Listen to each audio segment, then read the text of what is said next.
Hey guys, welcome back to another episode of Mike's DVDs and Blu-rays collection.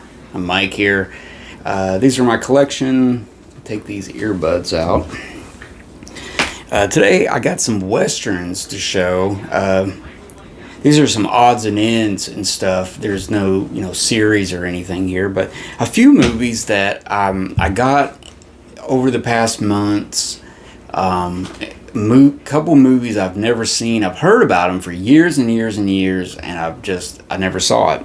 And one of those movies I'm talking about is a movie called A Man Called Horse, and that's a movie that came out in about 1970, 1971. Somewhere in there, 1970, I believe. Man Called Horse, Richard Harris. There's a couple of sequels. There's another one called The Man Called Horse Returns or something. Then there was another one, and it was just kind of like not. The second one was pretty good. Third one I heard wasn't good, but this one is I guess a really good classic movie. I mean, it kind of spawned.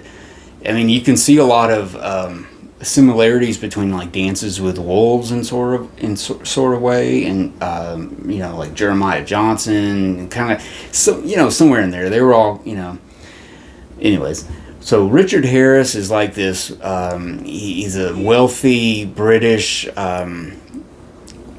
guy. He came into some money or something, and he's like come to America to kind of find himself, travel, kind of be by himself, enjoy, get to know who he is before he settles down, marries, and does all that stuff. So he wants, he's kind of an adventurer. He's kind of going through the woods. He's going through the mountains and whatnot. He's got a small group with him. Real seedy guys are with him. And basically one day, he's got his whole big setup. He's got all these amenities, from home. Kind of like he's got his little toilet and different things. But anyways, he's out bathing, and all of a sudden, some Indians come along and start attacking and stuff, and they miss him. And somehow or another, they spare him his life. One of their tribesmen gets killed during the little ambush onto the guys, and they basically take Richard Harris back to their camp, and they basically make him live as like a dog for like months. He's like on a rope around his neck, and he's like chained to a tree, like he's tied to a tree, and he has to sleep outside with the dogs. And he's kind of the helper to the mother of the guy who got killed, and essentially he wants to learn. He wants to learn how to be, part of the tribe. He starts showing bravery. He has his eyes on one of the beautiful Indian girls. I think the chief's daughter.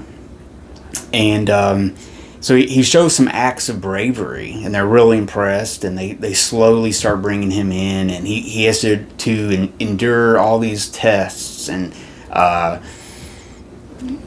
like hazing him, to see if he can stand some of these things where he's hung by his skin, and he has to endure all these tests and everything, and he passed the test, becomes one of them, and he's enjoying his life. He's enjoying his life as an Indian. He's kind of forgot his other life as an Englishman in America, just roaming and just free as can be, not a care in the world because he's wealthy.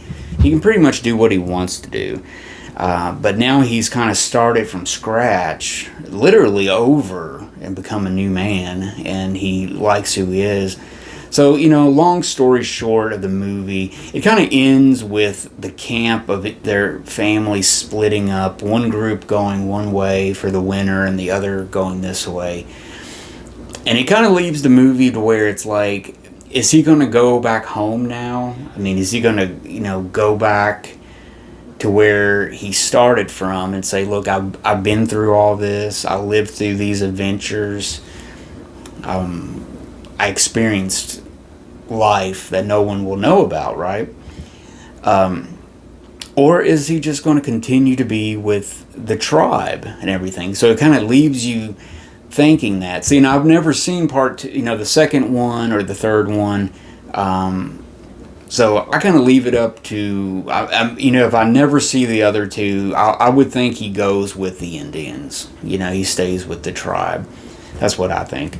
So I'll try to check. I'll find the second one eventually and check it out. But I really enjoyed A Man Called Horse. I don't know why it took so long to get this. Over the years when I was getting Laserdisc back in the day, I saw this movie a lot. And I just never saw it. I never saw it on TV either. It's kind of odd. It was just one of those movies. And this is a pretty basic Blu-ray of it, but it looks really good. It's got good sound, and I really enjoyed it. Next up, I got a couple of releases from Kino. Now, they have been re-releasing some new 2K or 4K scans of some Clint Eastwood movies from his back catalog, and they have done some beautiful releases so far, and I only have two of those, and they're really nice for Kino because a lot of times they don't have slipcovers and they don't have alternate art and they don't really have a lot of extras even. So these really have a lot of stuff to it. So the first one I got was the Beguiled. Now this is I think this came out in 1971,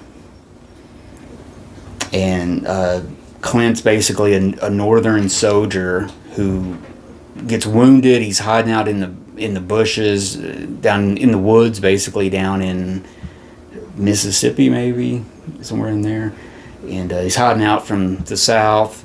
An all-girls school that's still trying to operate in this big mansion takes him in, and they feel sorry for him, and eventually, there's all these connections with some of the girls and the head mistress and even the slave cook that takes care of him. He's kind of got that flirtatious way with each one of them to try to survive this. He's in survival mode because at any time they could turn him over to the South by just basically ringing a bell, literally, and they would come. He's that close to them and everything. So it's a good movie. It's a classic movie in a way. Don Siegel, the great Don Siegel, worked very well with Clint Eastwood, and this is a really cool set. I mean, it's got this slipcase, which has got this art, and then when you take the slipcase off, it's got this other art, which is, it's different.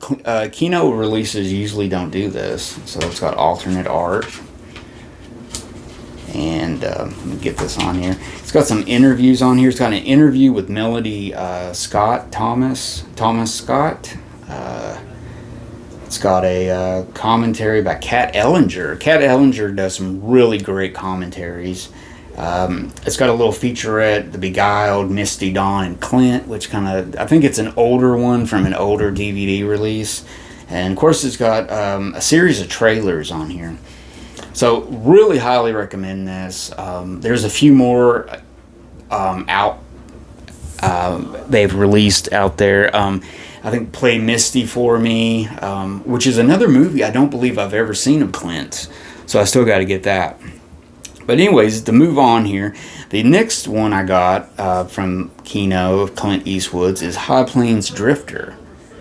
This is a beautiful artwork. Beautiful. This is like frameable art. If I had a little den room, that would be beautiful art. Really super cool. One of my favorite Clint Eastwood movies. And again, it's got this beautiful slipcover, and it opens up, and it's got this other art. And then you put the slipcover back on. Really good movie. I mean, Clint Eastwood, High Plains Drifter. I mean, what can I say? It is loaded with extras. I mean, this is so unlike Kino. I mean, it's got audio commentaries by Alex Cox. It's got interviews. It's got 3 different interviews with actors from it, which is really good, actually. Especially the one with, I believe, is it Mitchell Ryan? Or Ryan William O'Connell. It was one of them. I really enjoyed that interview with him. There's a man named Eastwood, which is a vintage extra from a previous release. It's got trailers from hell, 2 different ones. It's got a poster, image, gallery, TV spots, radio spots, and 2 theatrical trailers. I mean, that is loaded for Kino. And it even, it's got the subtitles, everything's in this package. Beautiful movie. Love this movie. He's kind of playing homage to the Man with No Name character he kind of started. He's a mysterious stranger who emerges out of the heat waves of the desert, kind of rides into this guilt-ridden town of Lago, and man, such a good story. I mean, he has all these like ghostly things. It kind of like, is he the ghost of the sheriff that was murdered? Is he the spirit to come back to act on revenge? I mean, such a good movie, man. It's such a cool story, and Clint Eastwood directed this. I believe this maybe is like second movie he directed. Maybe second or third. I should know this, but man, this is a great movie. I got it on Laserdisc even. Never had it on DVD, so it was a great upgrade to Blu-ray. Next up, I have another Western. This is a Louis L'Amour story. This movie came out in 1987. It stars the ever classic Sam Elliott with his mustache, The Quick and the Dead. Now, this was a movie I've never seen. My mom is a big fan of Sam Elliott, but I have to say I haven't watched a lot of Sam Elliott movies because of that. Just because, she thought, he was, attractive as a kid, and it was kind of like, but if my mom likes him, it's kind of... But, I totally love the character that Sam Elliott's had over the years. I mean, he's kind of one of the last cowboys left, that made movies as a cowboy and stuff, and he's still out there. This is basically a good story of him coming basically out of the woods and helping this couple who are trying to get across the land through the west to California. They're coming from like St. Louis or somewhere like that. You got the father's a former Northern soldier, his wife and son, and Sam Elliott comes in, and he's trying to help these people, and he's half Indian and he's half American, so he's got these really good tracking skills he's learned from his Indian his family, and he knows a little bit of everything he needs to survive out there. So he really helps the family out. Actually brings stuff out of the mother and the father, so they would rise to the occasion and help and defend themselves and everything. And it's a really good movie, super cool. Kind of reminds me a little bit of the movie with Gregory Peck. Gosh, I can't think of the name right off. Anyways, there's that one movie. I'll think of it, I'll say it, or maybe I'll put it down here. Kind of reminded me of that just a little bit somehow. But man, it's a good movie. I've never seen it. I found this actually recently at a Goodwill. It's kind of busted up, but the disc is great in it. So yeah, good movie, The Quick and the Dead. And finally, guys, I think I may have shown this before. Maybe not. I can't remember if I've shown this before, but this is Sam Peckinpah's first movie that he directed. This is called Deadly Companions. And I've waited for years to kind of find a decent copy that wasn't, public domain. quality. So this was a release through VCI, and they do pretty decent stuff, actually. I got a couple of Joel McCrea movies on VCI. So it looks pretty good. It's passable. I mean, people are divided on this movie. They don't really count it as a Sam Peckinpah movie. A lot of people start with Ride the High Country as his first movie that really started Sam Peckinpah. So this one is kind of the bastard son of Sam Peckinpah. They don't really talk about him very much, but not a bad movie. I mean, I don't know. It's okay. It has these characters in it. It's got Brian Keith, Maureen O'Hara. Not bad. It's pretty short and sweet. It's only what is it? Well, it's 93 minutes, but anyways, not a bad release. And I needed it for my Sam Peckinpah collection. I was missing this one, so pretty good. I mean, I guess I would agree with them that the real Sam Peckinpah, the essence of Sam Peckinpah, really started with 1962's Ride the High Country, which is the movie he would make after this. So, but anyways, it's worthwhile. It's worth picking up. If you're a collector, a completist, pick it up. I mean, even if you're not, you're just curious about it, you can find one very cheap. Look for the VCI edition. It's probably one of the better releases out there. So that's about it, guys, for this little Western episode. I love the Western episodes I do. I'm kind of doing some research right now of gearing up for the summer.